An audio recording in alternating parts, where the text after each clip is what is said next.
제가 여러분들에게 한 두어 번 정도 이 시편 42편을 근거로 만든 신앙의 법칙을 소개한 적이 있습니다. 뭐냐면 근심 더하기 의심은 낙심이고요, 근심 더하기 신심은 안심입니다. 기억나셔요? 그게 바로 이 시편 42, 43편의 시를 근거로 제가 만들었다라기보다는 깨달은 마음을 여러분들에게 신앙 법칙으로서 말씀을 드렸던 거예요. 어제도 확인했지만 오늘 본문에서도 근심에서 낙심으로 갈 뻔한 이 시인이 안심으로 가는 그 비결을 오늘 우리들에게 다시 한번 보여주고 있습니다. 오늘은 말씀을 시작하기 전에 이 시로 만든 찬양 하나 여러분들과 함께 불렀으면 좋겠습니다. 아시는 분은 함께 따라하시면 좋겠습니다. 목마른 사슴 시낸 물을 찾아 헤매이듯이 내 영혼 주를 찾기에 갈급하나이다. 주님만이 나의 힘, 나의 방패, 나의 참 소망, 나의 몸 정성 다 바쳐서 주님 경배합니다. 아멘. 목마른 사슴 같은 시인이 어떻게 그 낙심을 극복하고 안심의 은혜로 가는지 이제 말씀을 보겠습니다. 먼저 6절에 내 하나님이여 내 영혼이 내 속에서 낙심이 되므로 내가 요단 땅과 헤르몬과 미살산에서 주를 기억하나이다. 시인이 다시 낙심을 말합니다. 이 6절에 거명되어지는 그 지명들이 제가 어제 말씀드린 것처럼 그의 고향을 등지고 팔레스타인 북쪽 지역에 이 지명들이 다 북쪽, 헬몬 같은 경우에는 이 팔레스타인의 최북단이에요. 그 헬몬산에서 흐르는 그 물이 그것이 이제 흘러서 갈릴리로 가고 또 요단강을 흘러내려서 사해까지 내려오는 그 첫 물군원 자리가 바로 이 헬몬이라고 하는 헬몬산의 시작이 되는 거예요.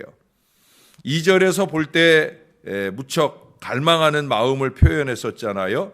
내 영혼이 하나님 곧 살아계시는 하나님을 갈망하나니, 갈망이라고 하는 그 마음이 다시 여기 보니까 낭망으로 변하고 있어요. 내가 지금 살고 있는 이 현실 상황을 보기 때문에 그래요. 누구나 다 그렇습니다.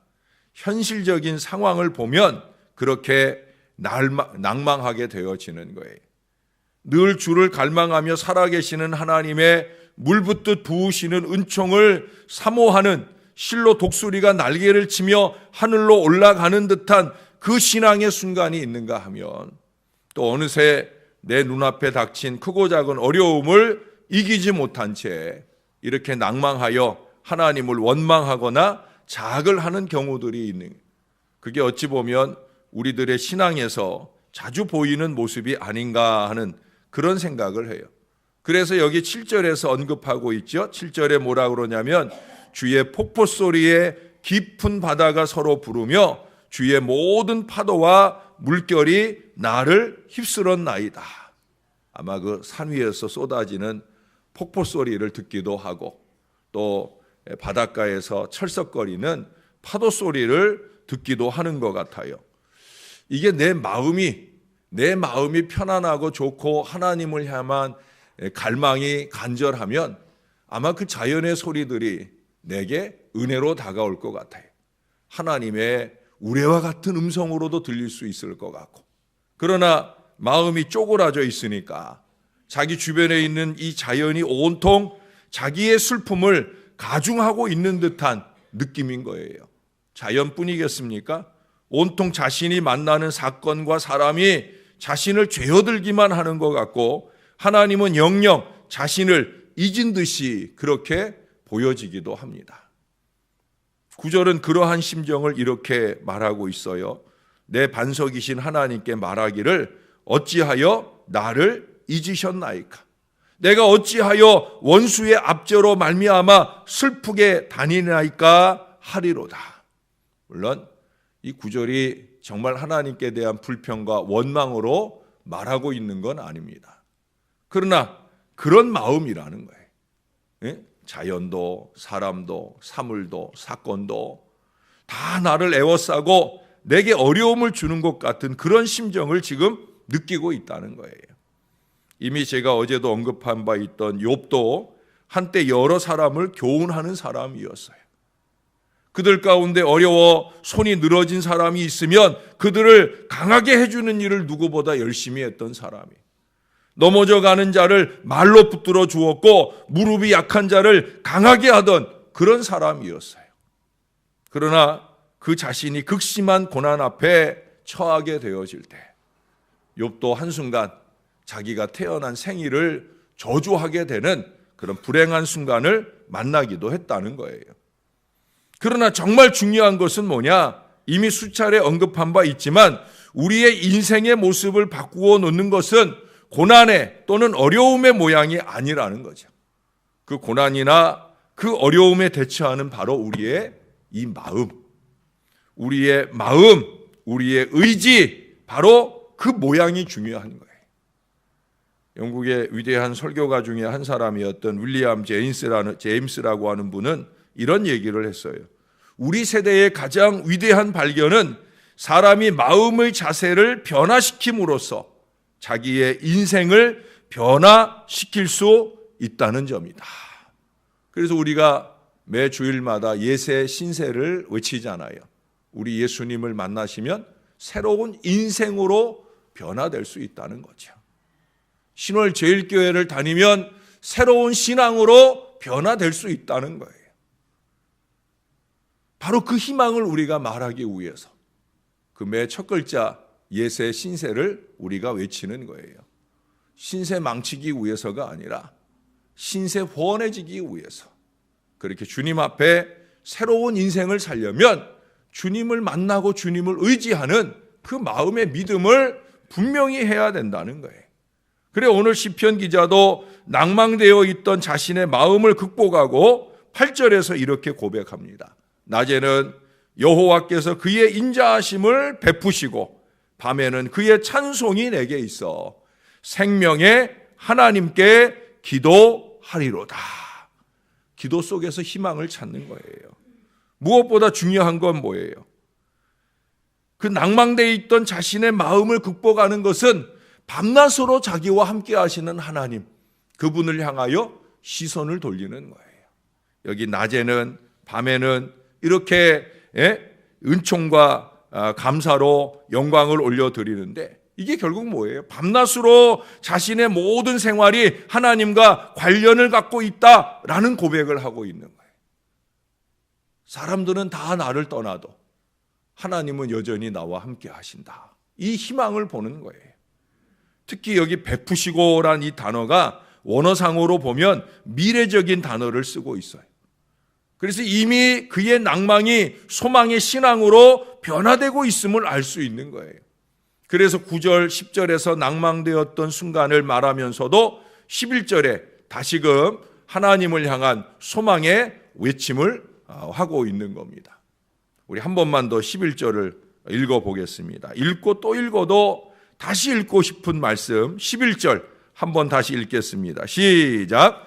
내 영혼아 내가 어찌하여 낙심하며 어찌하여 내 속에서 불안해하는가. 너는 하나님께 소망을 두라. 나는 그가 나타나 도우심으로 말미암아 내 하나님을 여전히 찬송하리로다.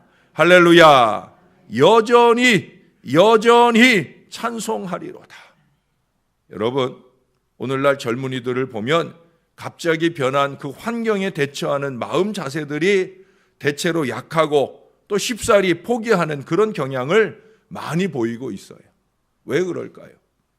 그것은 오늘날 교육의 문제 가운데 하나가 아닌가 하는 생각을 하게 됩니다. 단순하게 공부를 하는 것에 있어서 왜 공부를 해야 하는지를 말해주기에 앞서서 야 공부 잘해야 해, 그냥 그렇게만 강요하게 되는 그런 것들만 먼저 말한다는 거예요. 의미 있고 인간다운 인생을 살도록 가르치는 게 아니라 자신만이 고생 안 하고 배불리며 잘 사는 그 교육에만 치중하고 있다는 거예요. 그래서 오늘날의 대부분의 사람들은 남녀노소를 막론하고 생활 속의 삶에 만족하기보다는 늘 불만, 불안, 좌절, 초조 속에 살아가고 있어요. 이게 그냥 늘상 일어나는 삶의 양태예요. 우리는 이런 삶의 양태로 살아가는 사람들이 아니라 말씀에 근거한 신앙의 양태로 살아가야 되죠. 오랜 동안 신앙생활을 해도 신앙의 양태에서 나오는 나는 밤낮으로 하나님의 은총을 기억하고 하나님을 찬송하며 하나님께 감사하며 그 하나님께 기도하는 이 신앙의 양태가 아니라 불만과 원망과 초조와 불안에 떨고 있는 이 일반적인 삶의 양태만 끊임없이 반복하는 어리석은 인생으로 살아간다는 거예요. 물론 현실적으로 누구나 다 고통이 있어요.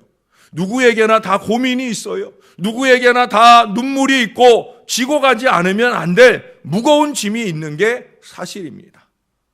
그러나 여러분, 한편으로 생각해 보면 인생살이라는 것은 그 어려움이 있지만은 그 어려움을 뚫고 나가고 이겨내고 그것을 변화시켜 나가는 것이 인생 아니겠습니까? 거기에 기쁨이 있고 삶의 의미가 있고 무엇보다 저와 여러분 신앙하는 의미가 바로 거기에 있는 거예요. 오늘 그런 기쁨을 소유하는 방법은 바로 하나님의 은총을 느끼는 거예요. 여기 낮에는 여호와께서 그의 인자하심을 베푸시는 이 은총을 절절히 느끼는 거예요. 밤에는 그의 찬송을 내 입에서 떠나지 않게 하는 이 은총을 느끼는 거예요. 여러분 아시잖아요. 우리의 뇌라고 하는 게 그렇게 열심히 써보려고 많이 애쓰고 노력하고 뭐 그렇게 한다고 할지라도 그래도 평생에 우리 뇌의 능력의 5%도 다 쓰지 못한다잖아요. 5% 쓰는 사람은 아인슈타인 같은 천재들이나 그렇고 우리들은 어쩌면 2%, 3%도 제대로 다 쓰지 못하고 죽을 거예요. 그건 무슨 얘기예요? 우리에겐 쓰지 않은 95% 이상의 잠재의 능력이 있다는 거예요. 그 잠재의 능력이라고 하는 것은 하나님의 은혜 안에서 바로 저와 여러분들의 가능성의 숫자이기도 하는 거예요. 우리는 내가 이룬 것보다 내가 이루지 못했지만 이룰 수 있는 95% 이상의 가능한 일들이 우리 앞에 있다라고 하는 거예요. 그래서 성경에 나오는 모든 신앙의 인물들은 그 무한한 가능성을 붙들고 승리하잖아요. 구약의 요셉은 노예로 팔려가요. 그것만 아니라 억울하게 옥살이도 하는 그런 상황을 만나요. 그런 중에도 그는 하나님을 바라며 그에게 남아있는 소망을 포기하지 않았어요. 그 스스로가 인정할 뿐만 아니라 그의 곁에 있는 보디발이라든지 또는 간수들이라든지 그들이 다 인정하잖아요. 야, 너에게 하나님이 함께 하심을 우리가 보았다. 그가 그 극심한 어려움 중에도 희망의 낯빛을 변하지 않았기 때문에 우리 같으면 조금만 어려워도 우거지상하고 돌아다닐 텐데 요셉은 안 그랬다는 거예요. 예? 종살이를 할 때도 싱글벙글, 옥살이를 할 때도 싱글벙글. 야, 넌 뭐가 그렇게 좋아? 라고 물으면 하나님이 저와 함께 하시잖아요. 그 고백이면 얼마든지 회복이 되는 거예요. 결국 하나님은 그를 들어서 애굽의 총리, 그것도 그 인근 지역에 전무후무한 대단한 총리로 그를 세우시는 걸 보잖아요. 여러분 혹시 아시나 모르겠는데 헬렌 켈러라고 하는 분이 있어요. 이분은 태어나면서부터 들을 수도 없어요. 듣지 못하니까 말할 수도 없고요. 그것만이면 괜찮은데 앞도 보지 못해요. 어느 것 하나만 없어도 괴로울 텐데 다 없는 거예요. 그래서 그녀는 삐뚤어지게 자라게 되어집니다. 그러나 신실한 믿음의 선생님을 잘 만나고 그 선생님을 통해 믿음을 배우고 삶을 배우면서 그의 인생이 변화되어지잖아요. 그 모든 불리한 조건을 가지고도 그녀는 자기에게 남아있는 능력을 극대화하면서 위대한 교육자로, 자선사업가로 그렇게 그의 명성을 우리에게 보여줍니다. 여러분, 우리가 어떤 어려움을 만나도 실망할 필요가 없는 게 왜 그래요? 우리 안에 이 잠재되어 있는 95%의 능력도 물론이지만 그 능력을 최대한으로 발휘할 수 있도록 우리 가운데 역사하시기를 원하시는, 그래서 우리를 꼭 붙잡아 주시는 무한한 소망과 능력의 하나님의 손길이 저와 여러분 가운데 있기 때문인 줄로 믿습니다. 그래서 아무것도 염려하지 말고 감사함으로 하나님께 기도하면서, 오늘 시인의 낭망되던 마음이 소망으로 바뀌게 되는 근거가 뭐예요? 8절의 마지막 단어예요. 기도하리이다. 기도하리이다. 하나님께 기도하면서 아무것도 염려하지 말고 감사함으로 하나님께 아뢰면서 그렇게 희망의 미래를 열고 있어요. 저나 여러분도 하나님을 믿고 있으니까 그 하나님 안에서 이 희망의 미래를 열어가야 될 줄로 믿습니다. 낙심으로 낭망으로 끝날 걸음이 안심으로 희망으로 열리는 역사를 경험해야 된다는 거예요. 오늘 본문에 나온 단어들로만 다시 한 번 더 말씀을 드리면, 갈망 더하기 낭망은 절망이 되는 거예요. 그러나 갈망 더하기 열망, 하나님을 향한 간절한 열망, 그 열망이 더해지면 소망, 희망, 은혜의 미래가 열리게 되는 거예요. 어쩌록 오늘은 다른 단어들은 다 잊어버리셔도, 절망이나 낭망이나 이런 건 다 잊어버려도 우리 하나님을 향한 갈망, 열망, 희망, 이런 단어들만 가슴에 새기시고 오늘 하루를 희망차게, 또한 앞으로의 남은 날 동안은 우리 주님과 함께 희망 있게 열어가는 기도의 사람들이 다 되시기를 예수님의 이름으로 간절히 축원합니다. 기도하겠습니다. 우리가 마음 먹은 대로만 된다고 하면, 우리가 계산하고 생각한 대로만 된다고 하면 우리는 하나님 없이 살려 할 것입니다. 내 머리만, 내 지혜만, 내 힘만 의지하면서 우리는 어그러진 길로 가기도 할 것입니다. 우리는 그렇게 한순간 잘 되는 것이 내가 잘나서 잘 되는 줄 아는 어리석은 교만을 바랄 수 있는 그런 연약한 인생입니다. 조금만 어려움이 오고 고통이 오고 외면을 당해도 마치 세상을 다 잃은 것 같은 그런 낙심된 표정과 삶으로 살아가는 무지한 인생이기도 합니다. 하나님, 우리도 오늘 시인처럼 하나님을 좀 보게 하옵소서. 낮에는 은총으로, 밤에는 감사로 느낄 수밖에 없는 밤낮 우리와 함께 하시는 임마누엘 하나님, 그분을 바라보게 하여 주시옵소서. 사람이나 사건이나 사물이나 사단의 역사에 사사로운 마음으로 끌려다니는 어리석은 인생이 아니라 오직 하나님만 바라보면서, 그 하나님만 열망하면서, 그 하나님께 기도하면서 새로운 소망을 열어가는 저와 이 모든 자녀들이 되게 하여 주시옵소서. 우리가 할 일은 여전히 하나님을 찬양하고 여전히 하나님께 기도하는 이 믿음의 길밖에 없음을 깨달을 수 있는 저와 이 모든 자녀들이 되게 하여 주옵소서.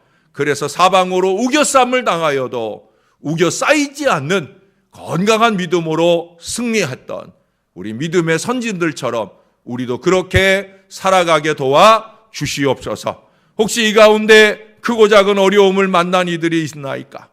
사람으로 인해 낙심하고 있는 사람들이 있습니까?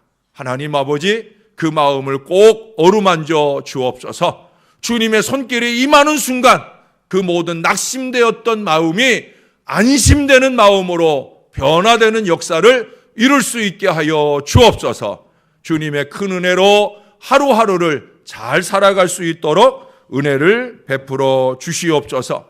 오늘 이기현 권사님, 하나님 앞에 감사 예물 올려드립니다.